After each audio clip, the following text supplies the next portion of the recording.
Hello friends, good morning. आप सभी का जीजीपी गया गाइडेंस प्रोग्राम के तीसरे फेज में स्वागत है। मैं डॉक्टर आलोक कुमार, आपका इंग्लिश टीचर, आपका गाइड, लेकर आया हूं क्लास 10th का एक बहुत ही खूबसूरत सा पोएम जिसका नाम है ओड ऑन सॉलिट्यूड लेकर आया हूं। और मैं इस पोएम को आपको एक इस तरीके से समझाऊंगा कि आपको बहुत अच्छे से समझ में आएगा। तो चलिए स्टार्ट करते हैं इस चीज को। इस पोएम का जो नाम है ओड ऑन सॉलिट्यूड। ओड का मतलब होता है गीत और सॉलिट्यूड का मतलब होता है अकेलापन। आपको मैं एक बात बताऊं, ये जो पोएट हैं आपके इंग्लैंड के हैं या फिर आपको उस साइड का जो जब एक एज हो जाता है ना, जब बुजुर्ग हो जाते हैं तो कहते हैं कि नहीं भाई, मैं आराम से अपना जीवन जीऊं, दुनिया से दूर रहना चाहते हैं। इसीलिए उन्होंने इस पोएम को लिखा और इसका नाम दिया अकेलेपन का गीत। अकेलेपन का गीत क्या? तो मैं आपको थोड़ा उधर से मैं अपने कल्चर की बात करना चाहता हूं। यहां भी हमारे यहां सूरदास, कबीरदास, रहीम जैसे बहुत सारे कवि हुए हैं जिन्होंने जीवन की अनुभूतियों को बहुत ही अच्छी तरीके से समझाया है। और जब मैं आपको बताऊंगा तो लगेगा कि दोनों का जो थीम है करीब करीब सेम ही है। तो इस पोएम को स्टार्ट करने से पहले मैं चाहता हूं कि थोड़ा सा हमारे जो पोएट हैं इनके बारे में जानी। इनका नाम है अलेक्जेंडर पोप। अलेक्जेंडर पोप जो है, इन्होंने इनको कह सकते हैं कि बहुत ही अच्छे सैटिरिस्ट थे। सैटिरिस्ट का मतलब क्या होता है? तो सैटिरिस्ट जो वर्ड आया है वो आया है सटायर से। सटायर का मतलब क्या, उसको शुद्ध हिंदी में कहते हैं प्रहसन। प्रहसन का मतलब होता है हंसी मजाक। तो इन्होंने क्या किया कि हंसी मजाक में ही जो एक्चुअल चीज है उसको इन्होंने बताया। तो चलिए इनके बारे में जानते हैं कि Alexander Pope was one of the greatest satirist of the earlier 18th century. और उनके कुछ फेमस वर्क्स हैं, the rape of the lock, the Dunciad, the epistles और एसे ऑन क्रिटिसिज्म।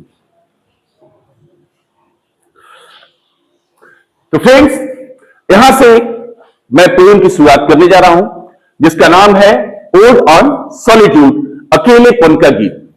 तो मैंने अभी कहा था आपको कि ऐसा नहीं है कि सिर्फ इंग्लिश पोएट ही जिस थीम पे जिसकी बात कर रहे हैं उस पे क्या है। कबीरदास की एक पंक्ति है जिसको मैं आप लोगों को कहना चाहूंगा।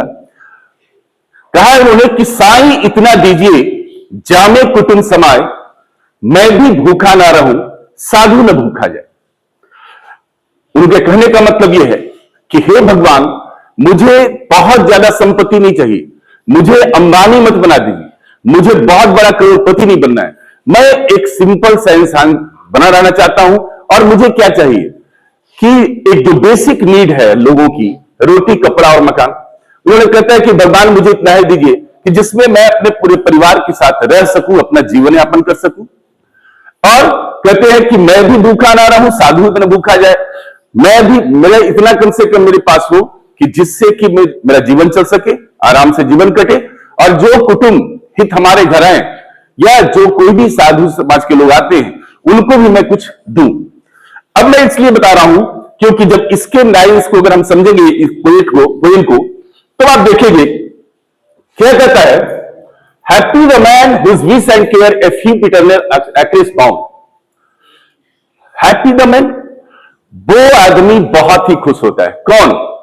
जिसके पास क्या हो, a few paternal acres bound. इन्होंने नहीं कहा कि 100 एक्रेस बाउंड, ऐसा कुछ नहीं कहा। बाउंड का मतलब क्या होता है? जमीन। पैटर्नल मीन्स होता है पैतृक, और एकड़ मतलब एकड़ जो हम लोग यहां कहते हैं। तो इनका कहना है कि मेरे पास कुछ ऐसी जमीन हो जो हमारी पैतृक संपत्ति हो, कुछ एकड़ जमीन, content to breathe his native air. और सबसे बड़ी बात है दोस्तों, हम जो सांस लेते हैं ना, तो इनका कहने का मतलब कि सांस लेना है अपनी, मतलब अपना जीवन कहां बीते, जहां की हवा में अपनापन हो। नेटिव का मतलब होता है जन्मस्थान। तो जहां पर जन्मस्थान में क्या होता है कि वहां पर बहुत ही अपनापन लगता है। हमारा बहुत बड़ा महल नहीं हो, मेरा छोटा सा भी घर हो, तो वहां जो हम अपना आराम करते हैं तो उसकी जो संतुष्टि होती है ना, उसी चीज को ये पोएट कहते हैं कि a few paternal acres bound contain to breathe is native air। जहां की सांस ले, जहां जीवन जिए, जहां की अपनापन लगे, जहां मेरा जन्म स्थान हो। इन हिज ओन ग्राउंड। यहां भी ग्राउंड का मतलब क्या है? जमीन, अपने जमीन पे। तो अपने जमीन पे सांस लेने का क्या सेंस बनता है? आप पोइट कहते हैं सांस लेना नहीं, मतलब अपना जो लाइफ हम स्पेंड करते हैं वो अपने घर पे, अपनी जमीन हो जहां पे, और वहां पे रहने में अपना जो सुख और संतुष्टि मिलती है ना, आपको उसको बतला नहीं जा सकता है कुछ शब्दों में कि क्या लगता है, लेकिन जो संतुष्टि होती, जो सेटिस्फैक्शन लेवल होता है वो बहुत ही हाई होता है। अब इसके बाद क्या कहते हैं? इन्होंने पहले बोला कुछ हमारी जमीन हो, कहते हैं हुज हर्ट्स विथ मिल्क, कुछ ऐसे मवेशी हो जिनसे हमें दूध मिले, जैसे कि हमारे यहां गाय है, भैंस है, कुछ लोग तो बकरी का भी दूध पीते हैं जिससे बहुत ताकत जिनको चाहिए, कुछ लोग होते हैं, आप लोग भी अगर मिले तो जरूर पीना। खैर, कुछ फील्ड्स विथ ब्रेड, आज जिसके खेत से रोटी पैदा हो, तो रोटी तो पैदा नहीं होती दोस्तों, लेकिन जो जमीन उपजाऊ हो, इनके कहने का मतलब है कि फर्टाइल लैंड मुझे मिले जिससे कि हम अनाज को उगा सके। कुछ flock supply with in attire. अब मैं आप लोगों को बताऊं, हम लोग के यहां का थोड़ा सा माहौल अलग है। जैसे मैं इंग्लैंड की बात करता हूं तो वहां लोग मेमना, भेड़ को बहुत पालते हैं, और वो जैसा कि इसमें कहता है कि वैसे कुछ जानवरों का झुंड हो जिससे मुझे वस्त्र मिले। तो वस्त्र का मतलब क्या? कपड़ा। ये जो कपड़ा हम लोग पहनते हैं वो तो किसी जानवर से नहीं मिलता है, बट जो भेड़ होता है ना, उसके बाल से कंबल बनाते हैं जो बहुत ही गर्म रखता है। तो कहते हैं कि कुछ ऐसे जानवर भी हो जिससे मुझे वस्त्र मिले, और who stays in summer aid him shade in winter fire। और कहते क्या है कि हमारे यहां, हमारे खेतों में कुछ ऐसे पेड़ हो जिससे कि धूप में छाया मिले। अभी देखिए बहुत गर्मी चल रही है, तो गर्मी में अब कुछ लोग जो शहर में रहते हैं उनके लिए एसी की व्यवस्था है, लेकिन गांव में जो आप बड़े से बरगद के पेड़ के नीचे, पीपल के पेड़ के नीचे बैठते हैं और वहां जो हवा चलती है ना, उसका आनंद ही गजब है। तो कहते हैं कि उससे छाया मिले, एंड विंटर में उससे आग मिले। क्या करते हैं? उसकी लकड़ियों को तोड़ करके आग जलाते हैं।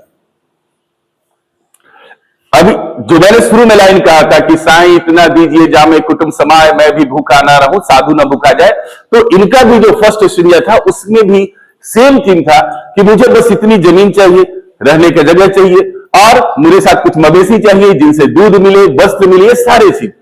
और कहते हैं कि जिनको ये सारी चीजें मिल जाती हैं वो ब्लेस्ड होते हैं, उनको भगवान का बहुत आशीर्वाद मिला हुआ होता है।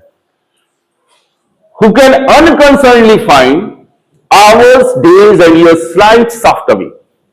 और जिनको ये सब सारी चीजें मिल जाती है तो क्या कहते हैं?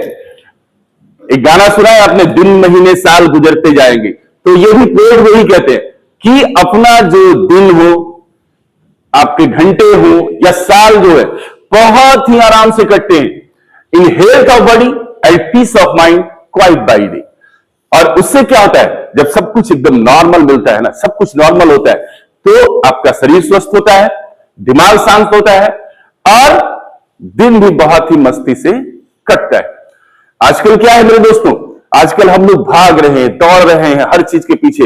एक स्टूडेंट अपने कैरियर बनाने के पीछे, एक टीचर्स अपने कुछ बेस्ट देने के पीछे, मतलब सभी लोग।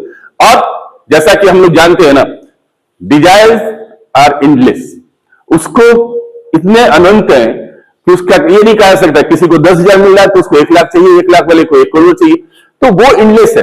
But the man who has limit in his life has a limit of satisfaction, वो उसको कंटेंट मिलता है। अब देखिए, दिन कहता बहुत अच्छे गुजरते हैं, साउंड स्लीप बाय नाइट, और जिनका दिन अच्छा गुजरता है ना, उनको नींद भी बहुत अच्छी आती है। अब सपोज करो कि आप दिन भर बहुत टेंशन में हो, तो रात भी नींद जो है ना नहीं आएगी, टेंशन में ही बीतेगी। तो कहते हैं कि जब सब कुछ अच्छा होता है तो बहुत आराम की नींद आती है, और उसके बाद अगर उनको पढ़ाई भी करनी हो, कुछ अध्ययन भी करना हो, वो भी जबरदस्त होता है। और कहते हैं कि जब ये दोनों चीज मिल जाते हैं, जब नींद आप जानते हो, अगर अच्छी नींद आती है तो दूसरे दिन हम लोग अच्छा काम करते हैं, अगर नींद अच्छी नहीं आए तो पूरा का पूरा दिन दूसरा खराब हो जाता है। कहता है कि जब नींद अच्छी आए बहुत, और पढ़ाई भी अच्छी हो, तो एक स्वीट रिक्रिएशन, कहते हैं कि बहुत ही गजब का आनंद आता है। और and innocence with most does please meditation, with meditation.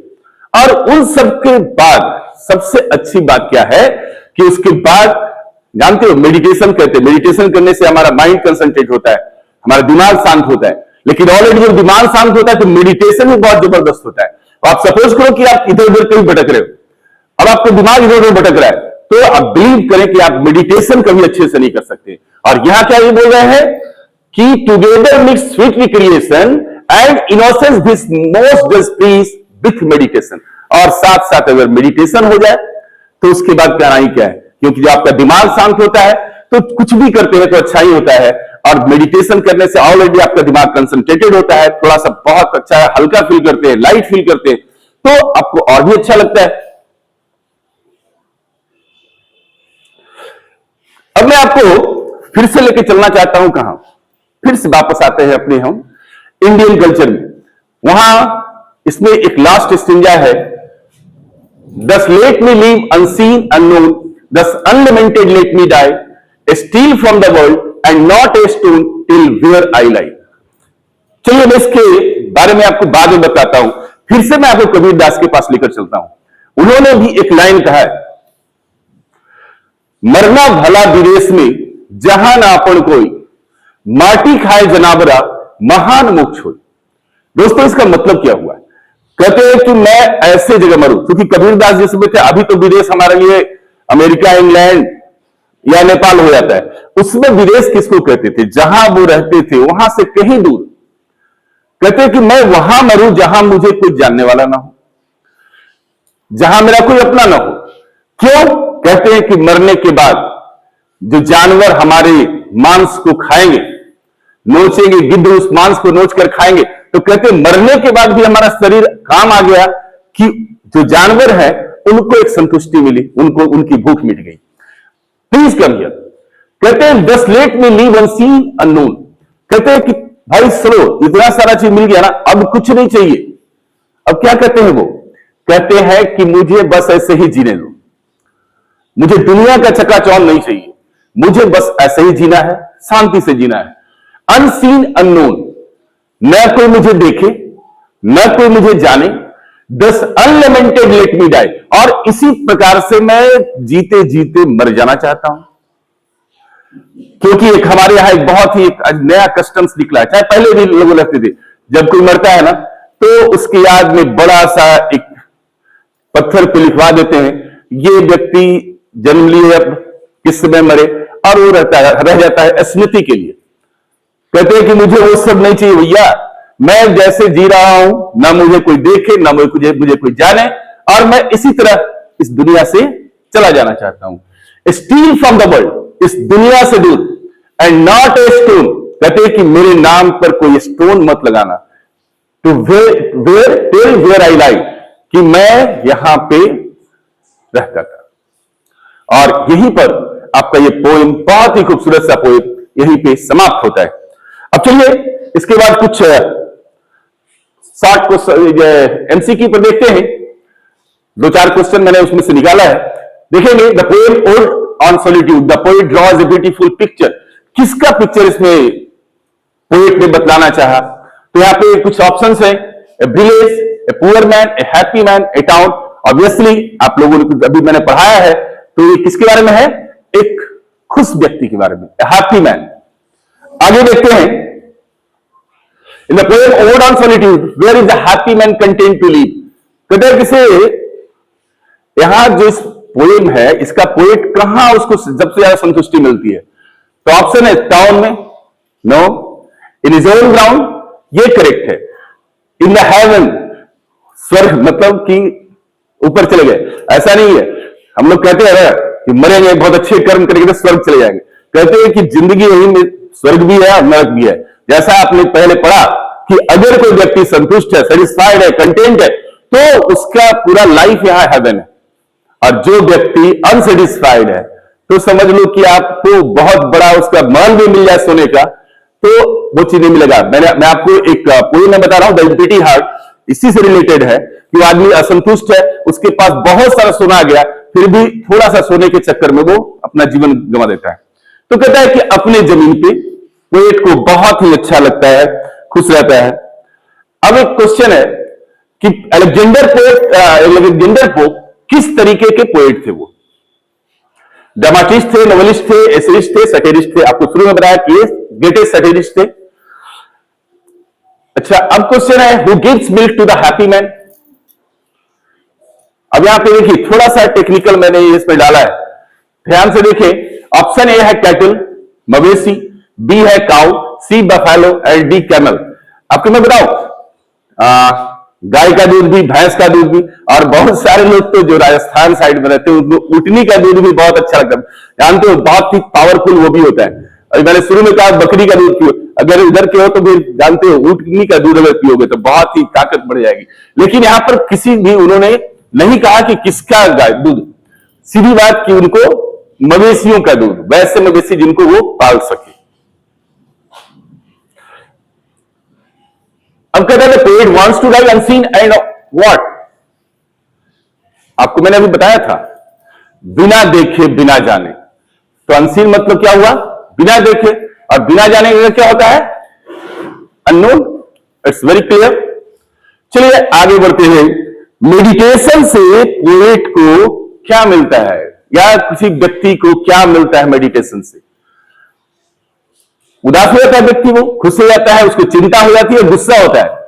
अरे भाई नहीं, वो खुश होता है और मेडिटेशन करने के बाद उसको बहुत सी शांति मिलती है। ठीक है, किसी को गुस्सा उस्सा नहीं आता है। अब कहता है पोएट को कंटेंट कहां मिलता है? ऑप्शन क्या है? Fresh air, native air, open air, none of this. हम लोग कहते हैं ना ताजी हवा में सांस लेना। अभी हम लोग जहां भी है ना, क्या है ना, हर जगह पोल्यूशन पोल्यूशन पोल्यूशन, हम लोग थोड़ी ताजी हवा लेते हैं। लेकिन पोएट क्या कहना कि ताजी हवा वो जो कि हमारे अपने घर का अपनापन जहां फील होता है। तो correct answer is native air. Okay, the next question is who gives A happy man his bread? इस पोएट को कहते हैं कि रोटी कौन देता है? आप बोलोगे मेरी मम्मी देती है। यहां पोएट को उसके खेत से मिलता है। कहने का मतलब इस बेकरी से, बेकरी हम लोग क्या बहुत कम होता है, साउथ में ज्यादा बेकरी है, महाराष्ट्र में, गोवा में, ये सबसे ज्यादा बेकरी आपको मिलेगा। हम लोग क्या बेकरी पूरे टाउन में एक है, वो भी एक या दो है, वो भी ना के बराबर है। कहता है बेकरी में पेड़ से, ये ऑप्शन दिया हुआ है, और उसके फील्ड से और उसके मवेशियों से। The correct answer is his fields. चलिए अब कुछ शॉर्ट आंसर क्वेश्चंस हैं जिसको मैं डिस्कस करना चाहता हूं। What is pops idea of A happy man in the poem ode on solitude? तो इसको आप कह सकते हैं कि एक समरी है ये पोएम का, कि कहां से कैसे उसको पोएट को खुशी मिलती है, जिसकी चर्चा मैंने आपको पहले की है। अब उसके बाद कहते हैं the poet thinks that those who are contented with what they have are happy.